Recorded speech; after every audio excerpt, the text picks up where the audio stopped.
Olá, você que me assiste, eu quero que muito Deus abençoe o teu dia e o dia da tua família. No nome de Jesus, que a graça dele desça sobre você e que as tuas orações sejam ouvidas. Vamos meditar na palavra de Deus hoje num título maravilhoso que é: E se hoje fosse o meu último dia? E se hoje fosse o meu último dia?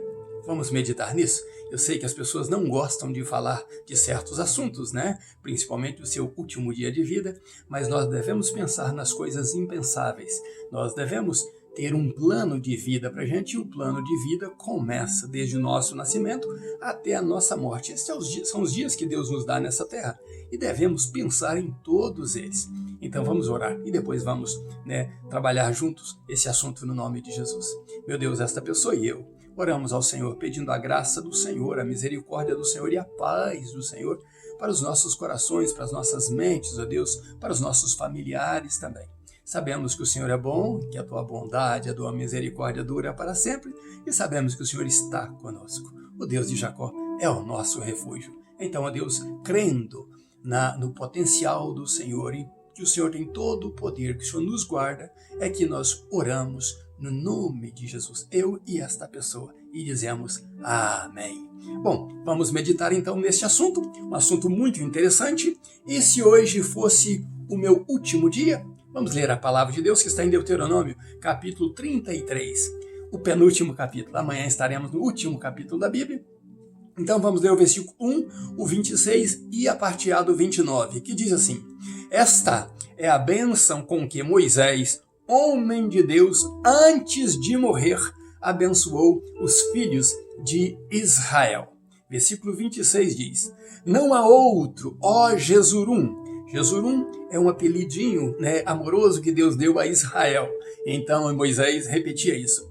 Não há outro, ó Jesurum, semelhante a Deus, que cavalga sobre os céus para a tua ajuda e com a sua alteza sobre as mais altas nuvens. Versículo 29, a parte A diz assim: Bem-aventurado és tu, ó Israel. Quem é como tu, povo salvo pelo Senhor?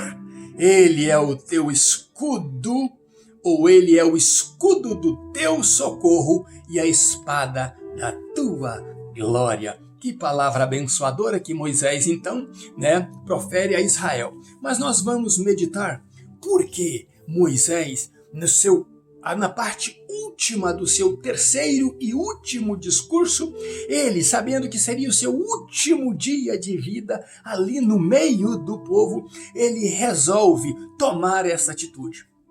A Bíblia diz que ele tomou essa atitude. No versículo 1 está dizendo assim, que Moisés é um homem de Deus. Essas atitudes só se tomam homens de Deus, homens capazes de saber que Deus os colocou ali para abençoar o povo, para ser bênção para o povo.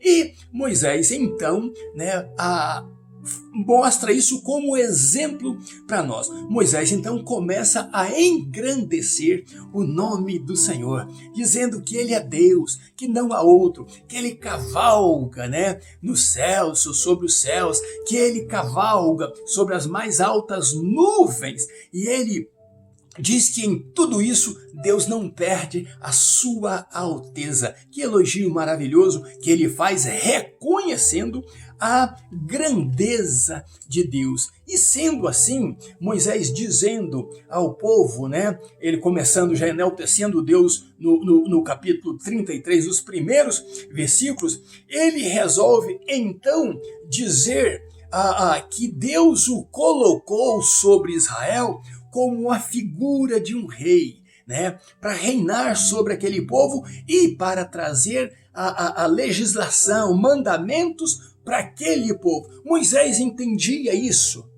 Moisés, ele sabia o porquê que Deus o colocou ali. E Moisés sabia que Deus respondia também às suas orações, e agora ele resolve então, mais uma vez, já que Deus abençoa as suas palavras diante do povo, ele resolve abençoar então o povo, as 12 tribos de Israel, mais a tribo de Levi, ele resolve abençoar. E ele então traz as bênçãos primeiro à tribo, né, de Rúben. E ele traz uma bênção para Rúben diferente dos demais. Quando você vai ler em Deuteronômio capítulo 33 e vê que ele abençoa Rúben, a bênção dele é uma bênção um pouco simples, né? Ele diz a Rúben, né, que os homens da tribo dele não fossem em pouco números, né? Não fossem números pequenos. E ele não vai muito mais longe disso aí. E aí vem a curiosidade, por que Moisés, né, na hora que você vai ver ele abençoando a Judá, a Levi, a Issacar, as duas tribos que foram provenientes de José, né, Efraim e Manassés, e todas as outras tribos ali, você vê que ele traz uma bênção enorme para as tribos. Mas a tribo de Simeão ele não menciona, apesar de que Simeão também deveria estar incluído ou na tribo de Judá ou na tribo de Rúben, mas propriamente talvez na tribo de Judá, que foi uma tribo que Moisés gastou mais palavras com ela, ao passo que gastou poucas com Rúben. Então você vai entender isso. Por que será que com Rúben ele teve palavras curtas? Quando você vai olhar, eu até risquei na minha Bíblia, que Jacó, Gênesis capítulo 49, que Jacó abençoa os seus filhos, e você vai olhar para Rúben, ele não traz uma bênção para Rúben. Então eu risquei lá esse título que o escritor, lá, o tradutor da Bíblia colocou, Jacó abençoa os seus filhos, e eu coloquei, Jacó fala aos seus filhos. O que ele falou para Rúben não era bênção. Não era bênção. O que Jacó falou para Rúben foi muito duro. Ele jogou em Rúben o erro dele e disse, olha, por causa do teu erro, você que era grande, deixou de ser. Bom, Moisés parece que respalda essas palavras de Jacó, dizendo a Rúben, tão simples palavras assim, que o teu número, o número dos teus homens não sejam pequenos. Né? Que os teus homens sejam numerosos. Mas não foi muito além disso.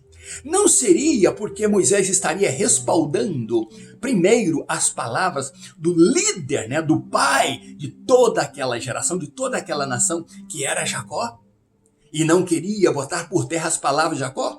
Ou talvez não seria porque Rúben, a tribo de Rúben, que agora Moisés está falando, foi a mesma tribo que apoiou ali a revolta de Corá ou de Coré, se juntou a eles, trazendo um prejuízo muito grande, e se não fosse por interferência de Moisés e de Arão, todos eles seriam destruídos. Mas Moisés e Arão interferiu, mas uma boa parte deles foram destruídos porque estavam do lado de Corá naquela revolta, ou de Coré, como você tem na tua tradução, naquela revolta contra Moisés e contra Arão, querendo oferecer fogo estranho ao Senhor, querendo oferecer ali, tomar o levirato ali à força, o sacerdócio à força.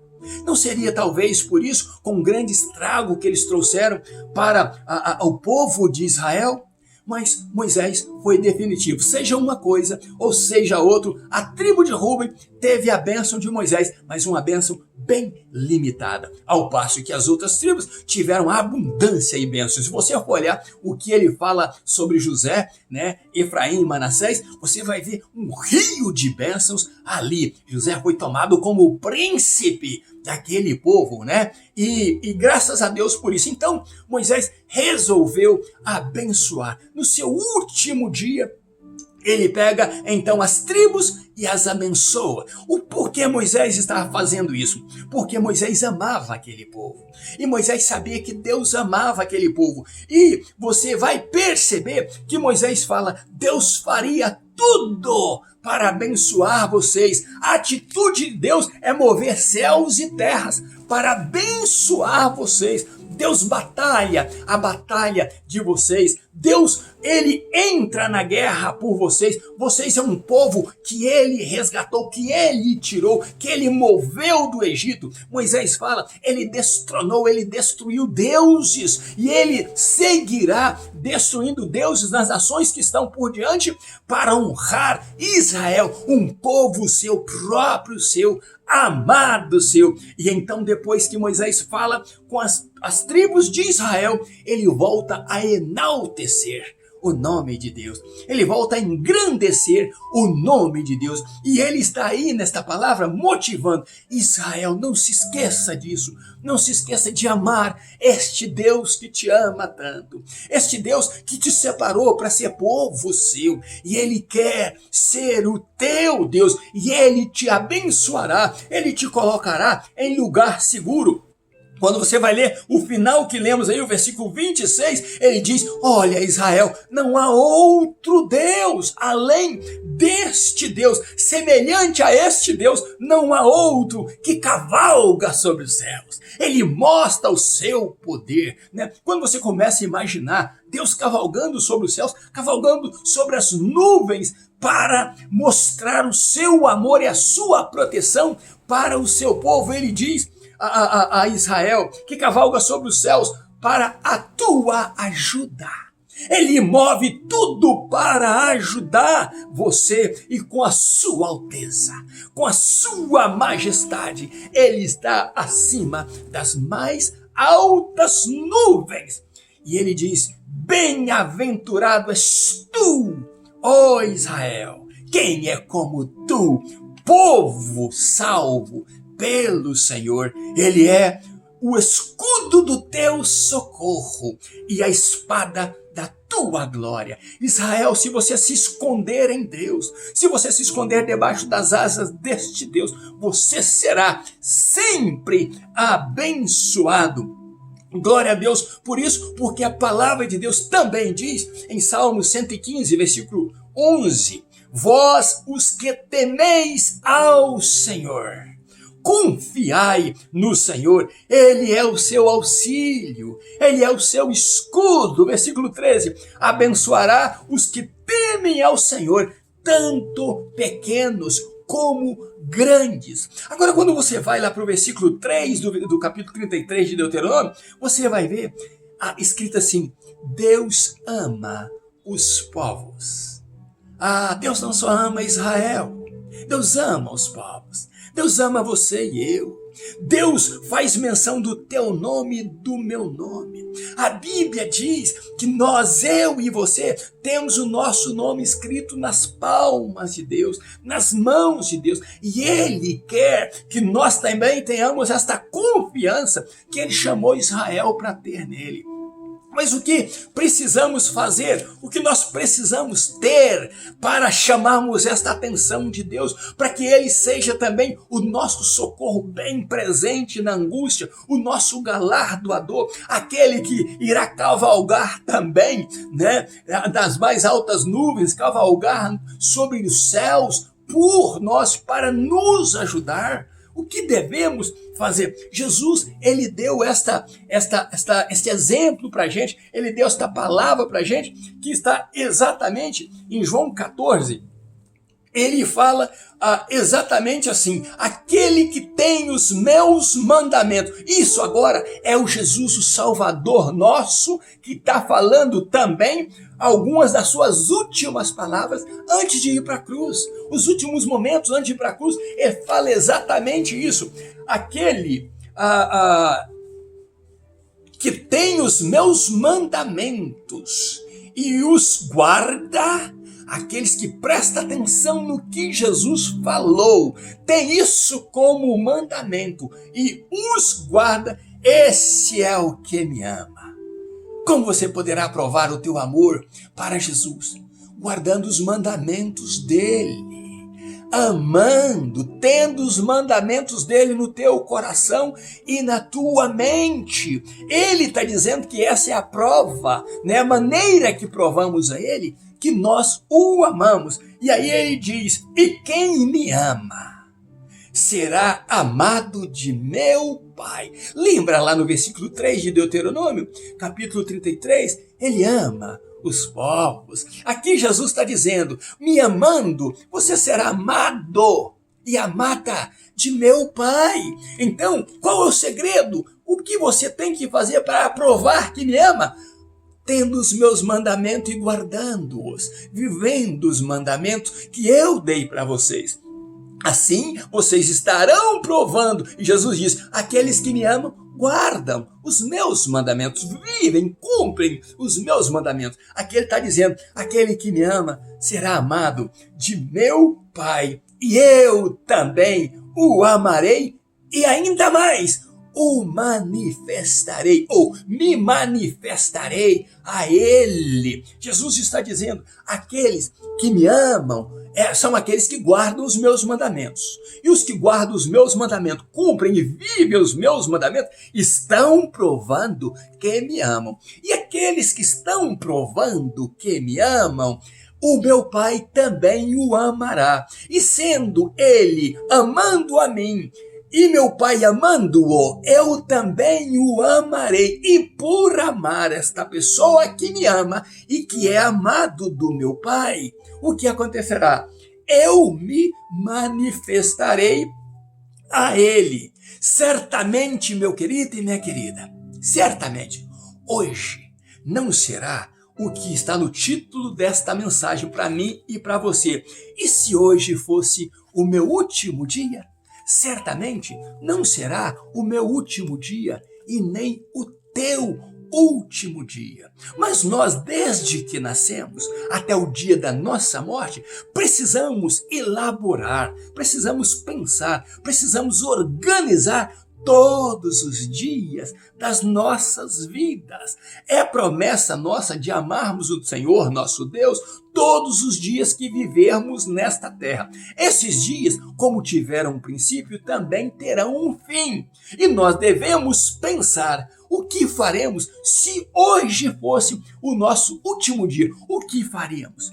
Moisés só fez o que fez porque ele viveu na prática aquilo que ele estava falando para o povo de Israel. Moisés estava dizendo: eu quero que vocês confiem em Deus, porque eu confiei em Deus. Eu quero que vocês acreditem neste Deus, que Ele proverá para vocês, porque Ele proveu para mim. Este Deus que vos ama, vos amou lá na sarça ardente. Ele é o mesmo Deus que os fez atravessar o mar vermelho a pés enxutos, porque Ele é o mesmo Deus. Então, se nós entendermos isso, que Deus é o mesmo, Deus de Israel é também o nosso Deus, nós programaremos os nossos dias na presença dele. E você vivendo dia a dia na presença do Senhor, no final da vida, quando for o seu último dia, você também poderá reunir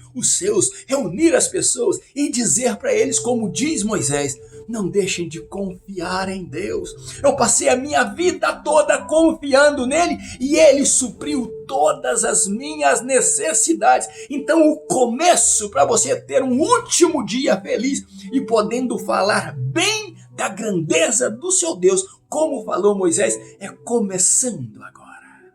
Começando agora na presença do Senhor. Moisés não começou naquele último dia. Ele começou muito lá atrás. Anos e anos atrás, mas no último dia ele estava contando as experiências que Deus deu para eles e quem fora Deus na vida deles. Você e eu também poderemos ter uma história muito linda contada no final dela de quem foi Deus na minha vida e na tua vida, se tão somente agora pegarmos os mandamentos de Jesus, a palavra de Jesus, e tê-las em nós, guardando-as em nosso coração e mente. E o salmista disse, escondendo-a para não pecar contra o Senhor. Se você fizer isso, se você guardar a palavra de Deus, como Jesus prometeu, você estará provando que você o ama. Essas pessoas que dizem que amam Jesus aí e não fazem nada para Jesus, não manifestam Jesus, não falam de Jesus, nas páginas sociais só falam de outras coisas, só falam de artistas, de atores, fazem questão de postar coisas da vida, dessa vida de futebol, mas não falam de Jesus, não falam dos mandamentos de Jesus, não vivem a essência de quem é Jesus. Essas pessoas estão provando que não amam a Jesus. E se você é essa pessoa, ainda há tempo de mudar o teu discurso. Moisés terminou o terceiro discurso dele bem elaborado, dizendo a Israel: confiem em Deus. Ele é aquele que cavalga nas nuvens e nos céus para ajudar você. Ele move tudo por te amar. Se você ainda não tem esta honra de falar de Jesus, de fazer das tuas atitudes, do teu mover, do teu respirar, Jesus, ainda há tempo de você pedir perdão a Ele por ter se envergonhado de falar do nome que é sobre todos os nomes, o nome de Jesus, o maravilhoso nome de Jesus. Ele precisa ser conhecido em toda a terra, com a grandeza e com a alteza de quem Ele é. Jesus é bom, Ele ama você e Ele quer que você seja um representante dEle, que você seja cristão de verdade. Não se envergonhe do Evangelho. Ele é o poder de Deus para a salvação de todo aquele que crê, mas daquele que crê. Deus quer abençoar você. Ainda nos meus pijamas, buscando a Deus, um grande abraço meu. Passei o dia todo buscando a palavra de Deus para nós. Agora são mais de 5 da tarde. E eu fiquei sentado o dia todo, orando e pedindo a Deus, fala conosco. E Deus deu esta palavra para nós. E se hoje fosse o meu último dia? Se hoje for o meu último dia, eu quero deixar esta palavra a você, te motivando e dizendo, Jesus ama você. E Ele quer você com Ele, falando do amor dEle, vivendo o amor dEle, profetizando o amor dEle e sendo abençoado por Ele. Que Deus te abençoe e te guarde em nome de Jesus. Ainda nos meus pijamas, buscando a Deus, um grande abraço meu, Pastor Riva Martins. Deus te abençoe e abençoe a tua família. Obrigado por assistir a mensagem e até amanhã, se Deus quiser. Um abraço meu.